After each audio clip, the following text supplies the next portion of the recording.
মা, এই লাও মা। কি গো, তোমাকে যে শাড়ি আনতে বলেছিলাম। আমার কাছে অত টাকা ছিল না, তাই শাড়িটা আনতে পারিনি। পার্টির টাকাটা পাইলেই তোমায় কিনে দেবো। তোমার কাছে কবে টাকা থাকে? কোনোদিনই তো থাকে না। কেউ কিছু চাইলে তাদেরকে দিতে পারো, আর আমি একটা জিনিস চাইলে বাহানা। ভাই, আমার জ্যামিতিটা। হ্যাঁ হ্যাঁ, এই নে, ভালো করে পরীক্ষা দিবি। ঠিক আছে ভাই। বোনের জ্যামিতি বক্স কেনার টাকা থাকে, আর আমার শাড়ি কেনার টাকা থাকে না। আজকে আমার বান্ধবীর ছেলের জন্মদিন, আমি কি পরে যাবো? পুরাতন শাড়ি পরে যাবো? তোমার তো কোনো মান সম্মান নাই, তাই বলে কি আমার নাই? সাথী, বললাম তো এনে দেবো। থাক, তোমাকে এনে দিতে হবে না। সাথী, রাগ করো না প্লিজ। বললাম তো কিছুদিন পর পাটটা বেশি তোমাকে শাড়িটা কিনে দেবো। সাথী, খবরদার তুমি আমার গায়ে হাত দিবা না। তুমি এমন করছো কেন বলো তো? কি করবে? তোমার কাছে একটা জিনিস চাইলাম, তাও দিতে পারলা না। একটা ছোট জিনিস নিয়ে এরকম করো না। চলো, আমার খুব খিদে পেয়েছে, চারটে খেতে দিবা। আমি দিতে পারবো না। দেখো গো, বাইরে ঢাকা আছে, খেলাও গা। তুমি খাবা না? না, খাবো না। তুমি না খাইলে আমিও খাবো না।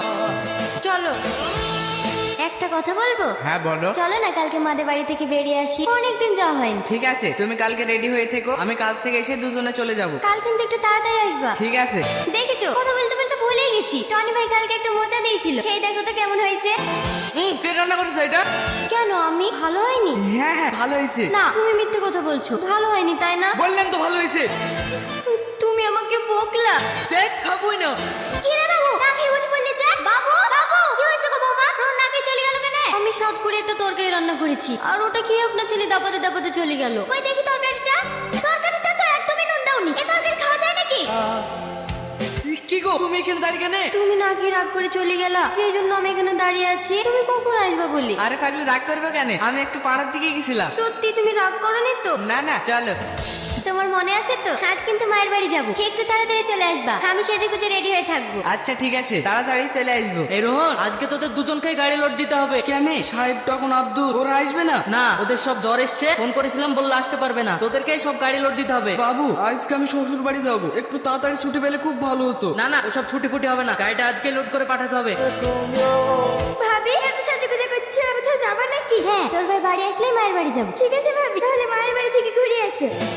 আপনি যে নাম্বারটিতে কল করেছেন সেটি নেটওয়ার্ক অঞ্চলের বাইরে। आपके द्वारा डायल किया गया नंबर। সরি সাথী। সাথী, সাথী। কি গো, ব্যাগ ট্যাগ কুচু কোথায় যাচ্ছ? সেটা তোমার না জানলেও চলবে, আমি কোথায় যাচ্ছি না যাচ্ছি। মানে কি সব ভুলভাল বুঝছো তুমি? ও, আমি ভুলভাল বকছি? কালকে কি কথা ছিল তোমার? ও, আমার কথা যদি একটা রাখো, আমি আর এই বাড়িতে এক মুহূর্ত থাকবো না। আমি জানি আমার ভুল হয়ে গেছে, প্লিজ তুমি যেও না। ছাড়ো আমাকে, তুমি আমাকে আটকানোর চেষ্টা করবে না। ঠিক আছে যাও, আমিও তোমাকে আর আটকাবো না। যে স্বামী সুখ দুঃখ কিছু বোঝে না, সে মানুষ আমার দরকার না। আমার এখানে থাকার কোনো ইচ্ছা নাই। এইখান থেকে এমনি গেলে হবে না, একবারে তালাক লি যাও। ও, আমাকে তালাক দিবি? ও মা! দেখো মা, সংসার করতে গেলে টুকটাক ঝামেলা হয়, তাই বলে সংসার ভাঙার কথা একদম ভাববেন। দেখেন মোড়ল সাহেব, এই বাড়িতে আমার মেয়ের কোনোদিনই বিয়ে দিতাম না। ওর বোনকে ভালোবেসে বিয়ে করেছে।